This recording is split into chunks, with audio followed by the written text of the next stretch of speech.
Bonjour, bonsoir à tous les Ivoiriens du monde entier, surtout à mes parents de l'Ouest, tous mes parents de l'Ouest et à les opposants politiciens de Côte d'Ivoire, PPACI, PDCI. Écoutez-moi très bien, je suis tellement fâché aujourd'hui, non? Je vais m'adresser à vous direct.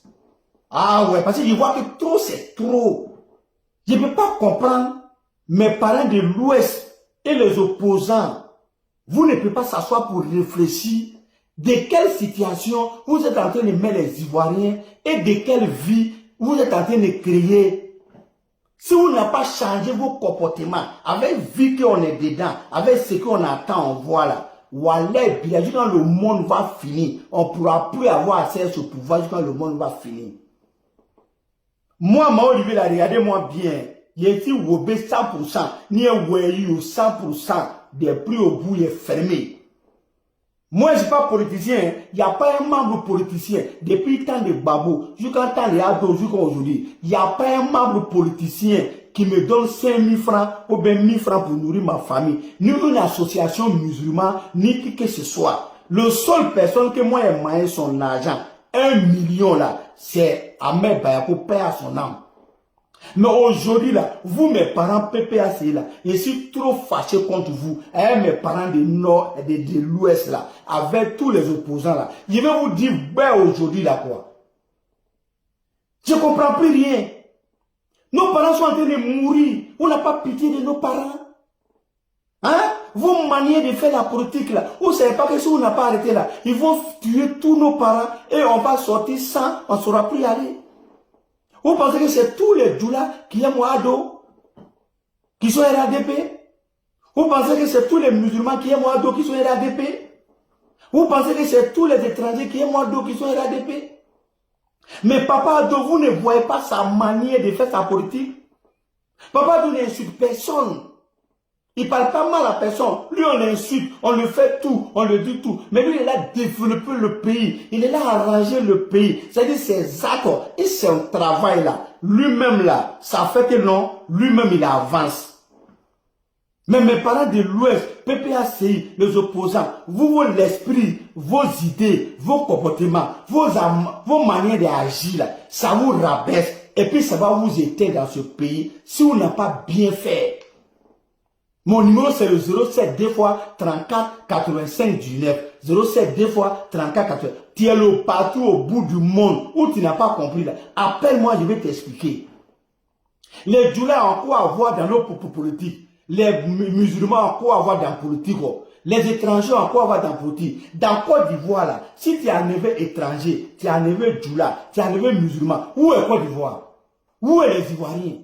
Prenez tout, commencez par Divo, allez à Lakota, à Genwa, Soubre, Isia, Yabayo, jusqu'à aller à Saïwa, aller à Diberoa, aller Daloa, aller Vavoa, dans tout territoire. Les étrangers et les musulmans et les Djoula sont plus nombreux que tous nos parents. Mais vous ne réfléchissez pas un peu? C'est ceux-là nous on veut déclarer la guerre. C'est la prière et les bénédictions qui peuvent nous donner ce que nous voulons. Ça fait 50 ans, ça fait 20 ans, ça fait 30 ans, ça fait 60 ans. Ils sont à nos parents. C'est nos parents. C'est nous-mêmes on les a donné tout. Qui mange l'eau, c'est l'eau, tout ce qu'on possède dans ces villages, dans ces campements, c'est eux qui vendent ça, c'est eux qui transportent ça, c'est eux qui font tout ça là. Ils ont à quoi avoir les politiques. Hein? On bat la route. On dit, pour pas les voitures vont passer. Toute voiture, tout transport de Côte d'Ivoire, c'est pour Djoula, c'est pour étrangers, c'est pour musulmans. Tout commerce, on a à quoi? Nous, c'est la grande guerre seulement. Vous savez combien de milliers d'étrangers qui rentrent dans ce pays par an? Combien de milliers d'étrangers qui quittent au Mali, Burkina, Guinée, Niger pour rentrer ici par an? Et chaque année, le renfort vient. Vous savez combien des enfants les Djoula et les musulmans font par an? Musulmans Djoula, ils ont 4 femmes, chacun a 40 enfants, chacun a 30 enfants. Nous les PPACI, nous mes parents de Nord, mes parents de l'Ouest là, mes opposants là, combien d'enfants nous on fait? Soit on a trop fait 3, soit on a trop fait 4. À chaque année, on met seulement. C'est funérailles, on connaît. Danser, sauter, boire, chercher les femmes. À ce moment-là, ceux qu'on veut faire front avec eux, ceux qu'on ne veut pas voir dans ce pays-là, et là, ils sont en train de travailler. Ils sont en train de chercher de l'argent. Ils sont en train de construire Côte d'Ivoire. Tous les immeubles qui sont à Abidjan, toutes les grandes constructions, toutes les grandes sociétés, toutes les entreprises, c'est pour eux. Mais asseyons-nous, réfléchissons, mets la main dans la main, aimons-nous les uns et les autres, et puis on se pardonne, et puis on sait comment faire la politique. C'est ça qui peut nous sauver. Hein? Hey, écoutez-moi bien, ça peut nous sauver. Sinon, si ils sont fâchés là, si les étrangers et les doulas et les musulmans sont fâchés dans ce pays-là, vous pensez que les Ivoiriens peuvent gagner? Nous qui se disent Ivoiriens, nous qui se disent, on parle sur les panels, nous, nos forces là, c'est si panels, on règle les problèmes, c'est Dabachi. On peut gagner l'eau ici pour boire. Ils sont ici les droits, hein, parce que c'est nous on les a accueillis, c'est nous on les a donné la terre, c'est nous on les a donné la forêt, c'est nous, on les a pas donné cadeau, ils ont fait échange avec leurs biens, leur argent. C'est pas quand ils sont là, c'est les parents qui les ont accueillis, ils ont changé les trucs avec eux. Donc je pense que mes parents de l'Ouest, mes parents de PPPAC, les opposants, comprenez, vos manières de faire la politique, si on n'a pas changé, voilà, vous ne pouvez plus gouverner le pays là, quand le monde va finir. Il faut que vous compreniez moi très bien aujourd'hui là. Je remercie mes parents de Bangolo, Dioko et Aléluia là-bas. Cette année-là, ils ne sont pas sortis. On ne t'a pas forcé de voter. On ne t'a pas forcé d'aimer quelqu'un. Laissez-les, même si ça a placé les caisses partout. Mais si tu n'es pas sorti, qui va te forcer? Mais vous barrez la route, vous bloquez les routes, vous cassez les carreaux des voitures, vous apprenez à elle. Vous comptez sur quoi? Vous avez force à quoi? Voilà Union Européenne, droit de l'homme, quoi. Que vous comptez sur là, que vous parlez là. Et là, ils sont venus ici le jour de vote, ils étaient à Paparado. Hein? Les blancs qui peuvent nous aider, on dit on les aime pas, on est dans les pays là-bas, c'est là on les insulte, on parle mal. Mais je pense que les frères, il est temps de comprendre. Hein? Les parents de l'Ouest, il est temps de comprendre. Hein? Sinon, si vous n'avez pas changé vos manières de faire la politique là, vous ne pouvez plus gouverner ce pays-là. Et puis on va se faire des ennemis. À chaque année, ils vont nous tuer seulement, Méfiez-vous. C'est ce message que je voulais lancer. Si quelqu'un veut là, il n'a qu'à m'aimer. S'il veut, pour pas m'aimer. Trop c'est trop. Mes parents meurent. Ça me fait mal au cœur. Qu'est-ce qu'il y a? En Côte d'Ivoire, la réélection d'Alassane Ouattara pour un 4e mandat ravive les vieilles blessures d'un pays meurtri par les fractures identitaires et politiques. Derrière les sourires officiels et les discours d'unité, le fossé se creuse entre les Ivoiriens eux-mêmes. Entre Nord et Sud, entre nationaux et étrangers, la méfiance s'installe à nouveau. Mais dans ce tumulte, une voix s'élève, celle d'un peuple qui refuse d'être éternellement divisé pour servir les ambitions d'un pouvoir sans âme. Nous avons mal. Mal de voir notre pays, la Côte d'Ivoire, se déchirer encore et encore sur des lignes que d'autres ont tracées pour nous. Mal de voir que 30 ans après les premières blessures identitaires, les mêmes plaies saignent, entretenues par le même système, les mêmes visages, les mêmes calculs politiques. Oui, nous avons mal. Parce que ce pays n'est plus le rêve d'un peuple uni, mais la scène d'une fracture savamment entretenue entre le Nord et le Sud, entre les autochtones et les venus d'ailleurs, entre ceux qu'on appelle les vrais Ivoiriens et ceux qu'on traite d'étrangers. Et cette fracture, il faut le dire sans peur, a trouvé son terreau dans la gouvernance du président Alassane Ouattara et de son parti, le RHDP. Depuis 2011, ce régime s'est construit sur un discours d'unité, mais a gouverné dans la division. Il a parlé de réconciliation, mais n'a jamais pardonné. Il a promis la justice, mais a appliqué la vengeance. Et le résultat est là, sous nos yeux, un pays scindé en deux, une nation désorientée, un peuple qui se regarde en chien de faïence. Nous avons vu comment, après chaque élection, les rancunes se réveillent, les rancunes entre communautés s'enflamment, comme si nous n'avions rien appris de notre propre histoire. Comme si le sang versé hier n'avait servi à rien. Le président Ouattara, en s'imposant un 4e mandat malgré la clameur populaire, a brisé le peu de confiance qu'il restait entre le pouvoir et le peuple. Mais pire encore, il a ranimé les démons du passé. Car derrière chaque contestation, derrière chaque révolte silencieuse, il y a ce sentiment profond d'injustice et d'exclusion. Beaucoup d'Ivoiriens ont le sentiment que leur pays ne leur appartient plus, qu'il a été confisqué par une minorité qui se revendique d'un pouvoir nordiste, adossé à des intérêts étrangers. Et ce sentiment, qu'on le veuille ou non, nourrit la rancune, l'amertume, le repli. Mais soyons honnêtes, le problème n'est pas dans le nord ou dans le sud.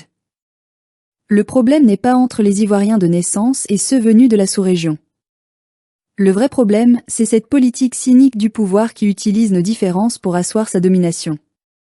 Le régime actuel a transformé la question identitaire en instrument politique.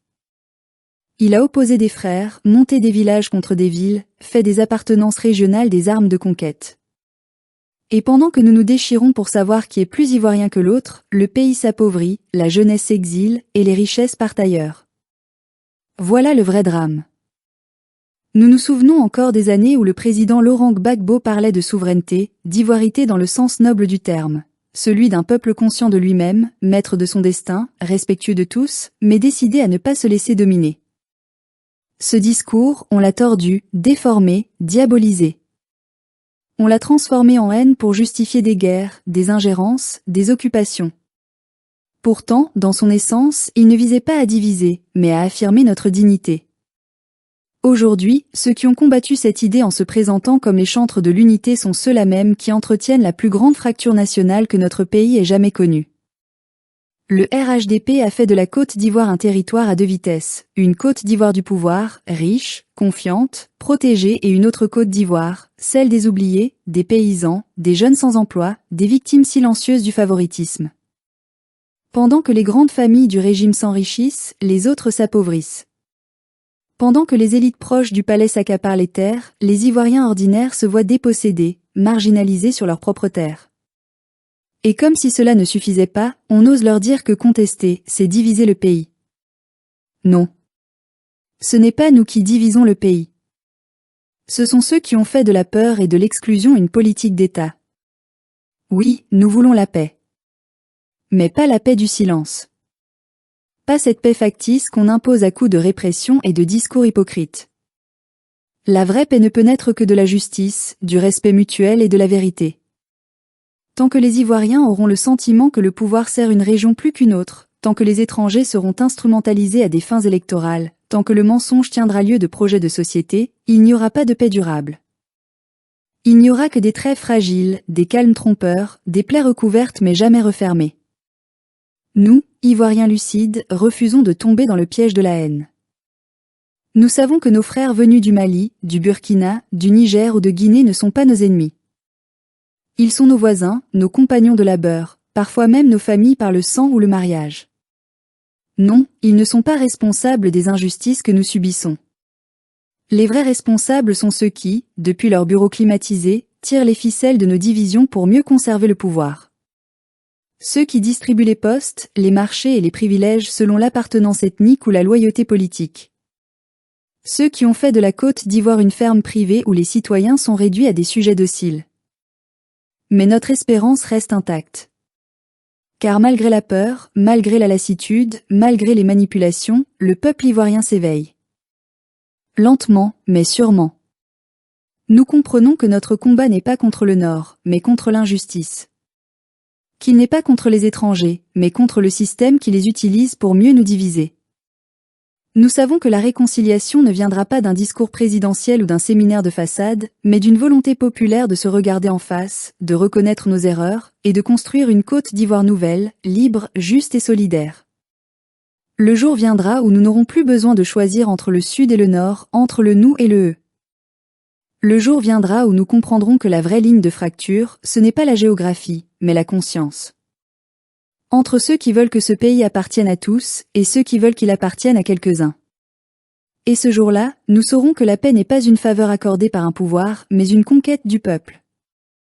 Alors, oui, tant que le président Alassane Ouattara et son régime continueront de gouverner par la division, la paix restera un mirage. Mais cette paix, nous la construirons malgré eux. Parce que nous croyons encore à la Côte d'Ivoire des valeurs, à celle de Gbagbo le résistant, de Sankara le visionnaire, de tous ceux qui ont compris qu'un peuple qui se divise se perd, mais un peuple qui s'unit devient invincible. Nous ne voulons plus d'une Côte d'Ivoire de la peur. Nous voulons une Côte d'Ivoire de la dignité retrouvée. Une Côte d'Ivoire où chaque enfant, qu'il soit né à Korogo ou à Gagnoa, à Boaké ou à Bassam, se sente chez lui. Une Côte d'Ivoire où la fraternité ne sera plus un slogan, mais une réalité vécue. Oui, ce jour-là viendra. Parce que la vérité finit toujours par vaincre le mensonge, et parce que la lumière finit toujours par dissiper l'ombre.